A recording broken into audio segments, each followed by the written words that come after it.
Greetings, fellow humans, and welcome to Sam and Max Hit the Books. I'm Max. I'm Sam. And we're here today to discuss the comics that came out on the 19th of February in 2020. Pretty interesting week. We're going to start with the 8th issue of Superman's pal Jimmy Olsen by Matt Fraction and Steve Lieber. And the absolute best part of this issue is like the first 4 pages, because they do a quick parody of the reign of Superman when Superman was killed by Doomsday in the 90s. Before he himself returned, we had these 4 Supermen show up. Okay. You know, the cyborg Superman, Steel, who's still his own character, Steel. The Eradicator was one of the Supermen, and then Superboy. And we get little one-page comic adventures of these things, and they are like Cyborg Superman is sort of horrifying. He's like a social media robot. I love when the kids trolleying away the statue. Yeah, Steel Olsen doesn't even seem like it's a person. It's just like an or steel statue of Jimmy Olsen that they moved into the way of somebody stealing a car. Exactly. The radical Superboy Olsen looks like he's like a 10-year-old. Because Jimmy Olsen's already young, so young Olsen's got to be a little kid, and he's from the 90s. And then Eradicator one is actually 2 little kids in a suit. Yeah. And I really like that the kids dressed up to put on the suit to go out. That is true. It is funny. Jim Plea cheekbones. And then the rest of the comics is just the next issue of Superman's pal Jimmy Olsen, which is very funny and pretty enjoyable, and the plot is starting to pick up and connect in a way where they can't have the little bits be so disconnected anymore. It's true. Gorilla City CNN was hilarious. Yeah, all the Gorilla City stuff was really good in this one. The little asides, very funny. I liked this quite a bit. It's a 7 for me. I'd also give it a 7. Was there anything you wanted to say? I kind of talked the whole time. Nah, we're good. Cool. Next up, we got New Mutants. That's Jonathan Hickman and Ivan Reis. Yes. And this is the one following the kids who were launched out into space. Which was a straight up, what's your old catchphrase? No problems there. Yeah, because one panel on the first page, and it's like a flashback panel of, we were magically saved. Right. I did think that there was an episode that we missed. Not an episode, an issue in between that we missed. Super, because I got 3 pages in before I finally was like, fuck, they never explained the space thing yet. What happened? Is this all a flashback? What's going on? Right, exactly. Very confusing, but it really sped things up. Yeah. Plot-wise. In a great way. Exactly. It basically threw away the whole their mission is in danger of not being a success plot, had them finish their mission, and then a new arm of Krakoa is out in the far reaches of the galaxy. In sheer space. What was the one thing? What did you think of Bobby at the very beginning going, there's issues of New Mutants without us? I can't. He's annoying. Bobby, right? Dear God, let's get away from these characters, please. Yeah, it would be nice. It was only good when Cyclops showed up at the end. Cyclops showed up. It was cool when Cyclops showed up. Then it felt like it was a part of the things that are happening. Yeah. So I give this a 5. I give it a 4. Cool. Yeah. Whatever. Yeah. All right. Next up, Bloodshot issue 0, which I wasn't going to pick up, but then I was like, an issue 0, maybe it's like a little origin flashback issue. That'd be good to pick up for Sam at least, because if we continue, then he can be like filled in on what the backstory is. Well, and I'm pretty sure I got the backstory. I mean, the backstory is super simple. But I don't know what this issue of comics is supposed to be, other than just like a little one-shot of Bloodshot. Right, it could have taken place in any point. I didn't even realize this was different from the Bloodshot that we have been reading. Yeah. It's weird. I don't know why it's a 0 issue. I guess it technically took place before the start of the run, and that's why it's a 0? Right. Yeah, this was a big F for me. That's an even 5, because the art was fine, and Bloodshot's a cool character, and the action's good. Right, he's a cool character. But yeah, the plot, I give it a 5 as well. Alright.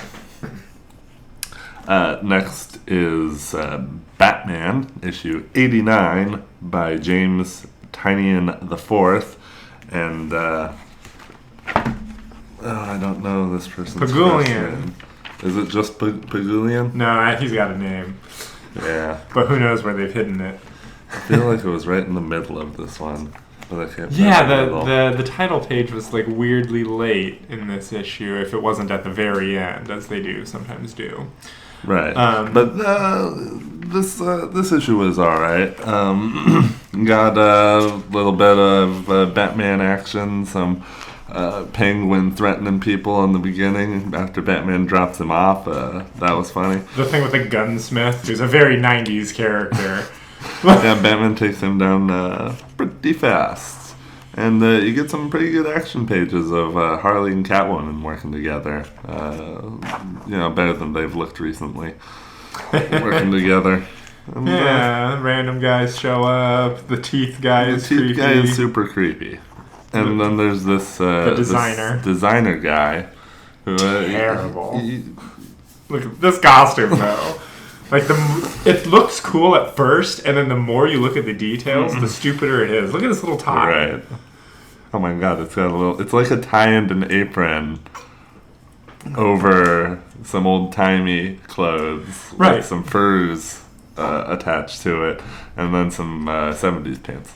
Yeah, very, very clappy pants and pirate boots. Yeah, pirate boots. There must be some sort of joke about how the designer has absolutely no design sense whatsoever. Designer's got no taste. I wouldn't mind it so much if that were the case. That'd be hilarious. Yeah, a Joker shows up. So it was okay. It's moving the plot along, kinda, I guess.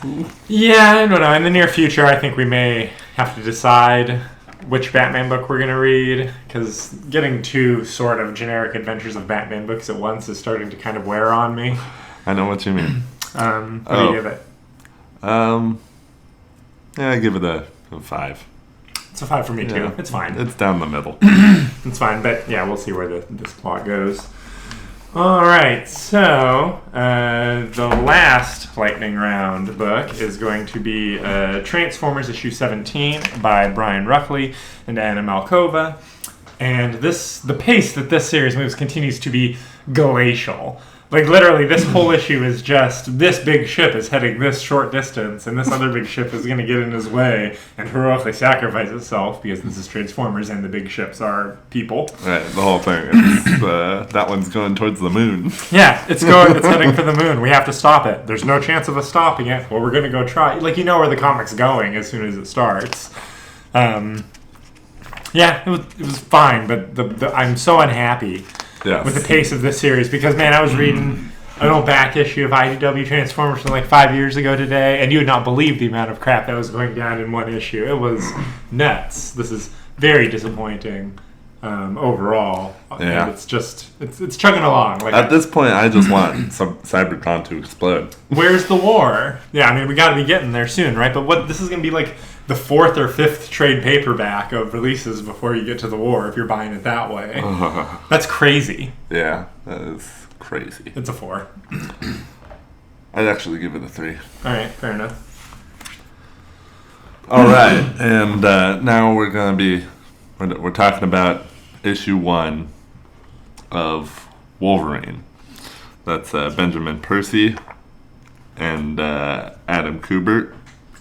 And this it's entertaining. Yeah. There's a lot of Wolverine going on, and it's pretty cool in these two unrelated stories. You get two little jaunts. Right, because there's also a second issue stapled to this issue to make this a double-sized issue. That's by Ben Percy and Victor Bogdanovich. Right. And it's like the first issue ends on a cliffhanger.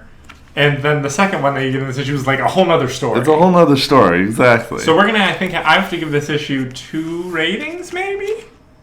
No, we do the average. We do the average. Sometimes we do the individual ratings, but then we average the number for the overall book rating. Anyway, I liked the second one more, but let's talk about the first. Okay, so in the first one, Wolverine meets up with Kitty Pryde after playing with some kids. She talks about how he's been acting different. Right. That seems to be a run-in theme with Wolverine. He's different. And now Wolverine's going to go and enforce the X-Men's drug trade. Right, yeah. Because there's this... Is pollen brought up in this one and the other one? Pollen is a thing in both of these, yes. There's this... Well, the other one... Is it? Oh, yeah. Yeah, I believe you're right. Yeah. I believe that is the through line. If not, then it's just the mutant blood in general, or Wolverine's blood is the thing of the second one. But Right. People are getting cocoa flowers of their own, and they're making drugs out of them, is the main thing to keep in mind. and those people also wanted, and that's the other funny thing is that these people wanted to eat the X-Men, and then in the second one, well, we'll get to the second one. Yeah. But it's interesting So, how there's this cult. So what if there's some sort of alternate like looking at the whole X-Men line in general? What if these two Wolverine stories don't take place in the same reality? They're just taking place at the same time, maybe? Right. Oh shit! What if Krakoan cloning, like they don't always just have one at a time? Like what if there's two multiple Wolverines out there? Right. Oh, man. And the Wolverines don't know. And Right. that's one of the things that the professor is doing with his helmet on all the time, is like just keeping extra sure that none of the doubles run into each other. My goodness. I'm making this call here. All right, we'll see where it goes. But it might have just been that they wanted to have a double-sized issue with very different content in the two halves, but we'll see. Yeah, so yeah, this first story, it's all right. There's the drugs, there's the mafia, there's a crazy cult that wants to consume mutant flesh to become a hybrid, something else. There's the CIA agent whose daughter is on the waiting list for the legal version of pollen, and the waiting list is getting longer because the shipments are getting stolen, and so that's one of his main motivations in trying to also be hunting this down. So we're going to be having some sort of conflict between Wolverine and this guy at some point. Right. Yeah, definitely. And then, like you said, it ends on a cliffhanger. Yeah. And we get to this other one. So this first one, rank it real quick. Rank it real quick. It's a 6. It is a 6. Yeah. Okay. Now the second one. The second one is the better one. Omega Red shows up. And I've forgotten about Omega Red because I have not seen him in so long. Right, since you watched the cartoon, right? Right. Yeah, Omega Red, man. Omega Red. He has a mutant death factor. Yeah, he's pretty crazy. I don't remember much about him, but Wolverine hates him. Oh, yeah. Well, Alexei, he's a big-time murderer and one of Wolverine's main villains. Right. So, Well, it seems like he needs to kill to live, so... There is that, yes. Very true. But it leads Wolverine on a hunt. Right. Through Paris. Because Omega Red, he's found with a bunch of bodies, basically. Yeah, and a trunk full of bodies. And he's like, I didn't kill those people. Go find out what's worse than me. And Magneto also, hilariously picks up Wolverine and throws him through a portal in this issue. I loved that. Yeah, that was fun. Lots of discussions about what mutants need to be doing, and X-Force comes up a lot because Percy is also writing that book, and everything's going to tie together. It is tying together nicely in this one. Right, this just feels like more X-Force. It's true, it does. It really does. Just no Beast. It's the solo adventures of Wolverine with others sometimes. Right. Anyway, Dracula's in this comic. Yeah, so vampires showed up. Now, I don't remember many vampires in Marvel Comics. In the Marvel Universe. Well, let me tell you, because just this last year, I read the first 25 issues of Tomb of Dracula from Marvel Comics, which does contain the first appearance of Blade the Vampire Hunter, and is very much in Marvel Comics continuity. Oh, wow. Yeah, so, Okay, Dracula. yeah, that's a good point. Yeah, he shows up. And also, more recently, the X-Men have had more dealings with vampires, because I believe Jubilee was a vampire for a decade very recently. Interesting. And so yeah, vampires are a thing, especially with the X-Men, and Dracula is a character with a rich pedigree in the Marvel Universe, like a Conan-style pedigree. Right. Yeah. I get you. He's been inserted. Exactly. That's cool. Well, I was very interested in the vampires that showed up in this book. They want to drink Wolverine's blood, but he gets rescued the first time. Right, and so it seems that for Dracula, at least, getting Wolverine's blood, while it doesn't give him his healing factor or anything, although Dracula obviously can heal, it does give him the ability to go out in the day.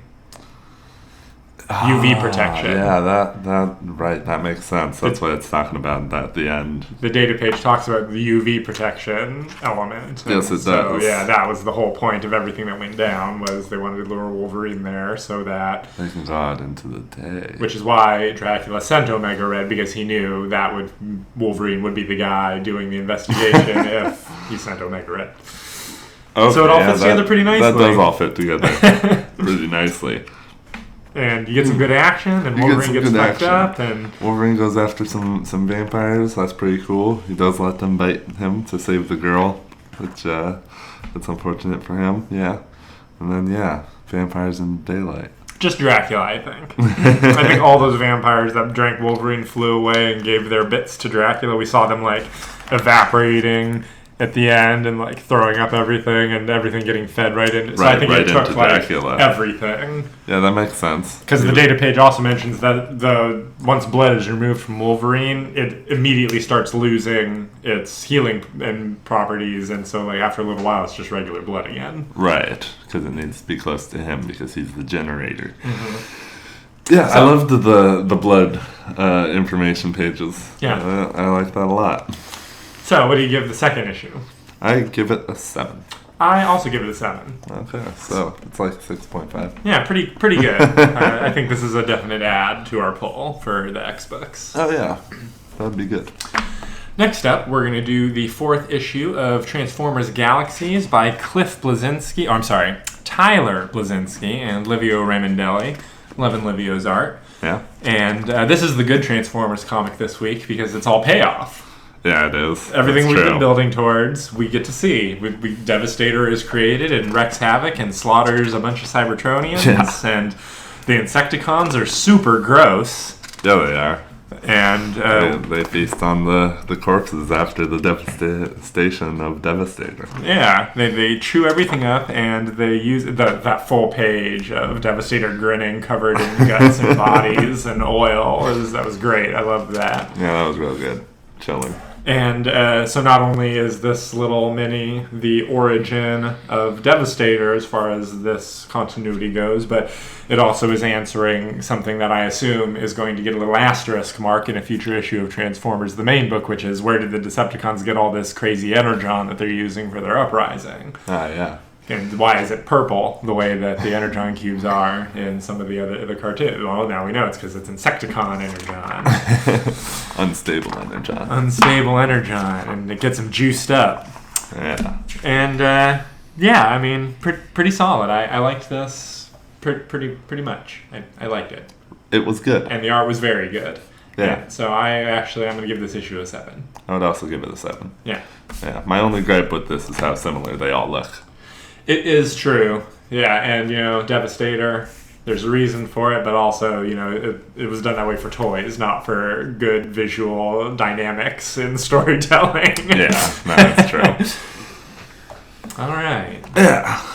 So, next we've got The Goon, number 8, by Eric Powell and Tom Snogowski. Yep. And speaking of payoffs. Right, and we're finally coming to the end of the arc with the big monkey guy. So did you go aha when they revealed the kid with the duck? No. I assumed I wasn't supposed to actually go aha. I was wondering, because I vaguely maybe do remember seeing a kid with a duck in some, especially in like the opening couple pages of previous issues when it was just showing townspeople going about their business. True, there might have been a kid with a duck. I don't doubt it. Yeah, me neither. I still need to go back and check. It turns out that the kid with the duck is the mastermind behind the whole thing. And he unchains the Goon and starts wailing on him. But as soon as he starts unchaining the Goon, then the fight's back on. Yeah, and Goon ain't gonna go down. Like, this kid is crazy in martial arts duck style, but... Right. The Goon can take a beating. Yeah. The rest of the kids are also pretty good in this. Yeah, they're beating the shit out of the gangsters in this issue. Yeah, they really do a good job sneaking through the vents, launching surprise attacks to the big kid wailing on people. They're destroying these characters. Yeah, and knocking a bunch of them into the furnaces, which was also pretty funny. The monkey. Monkey in the furnace. It jumps out, its hair's on fire, it starts lighting up the whole place. And that's when you get a real battle scene going. You had to get the whole entire building on fire for the action to be as good and impactful as possible. And I kept feeling like they were teasing that Duck Kid had like some sort of tragic origin or something to do with the Goon, like some reason why he wants revenge on the Goon. And right, he does seem to actually like it's personal for him. It is very personal for him, and he keeps saying that it is, but then like no one will engage with him on that level. So they just punch him. Right, they're just beating the shit out of people. They're not letting him monologue. Nobody's monologuing. That kid survived, though, for sure, right? Oh, yeah. Yeah. Got shot out a chimney after he went into the furnace and landed right in the lake. Very lucky. Easy to survive. Oh, yeah. No problem. Even more of a bone to pick. Yeah. It was a good issue. It's a lot of fun. I liked this run. I'd actually give this an 8. I think because it's like the end of an arc. And a lot of payoff. I like a lot.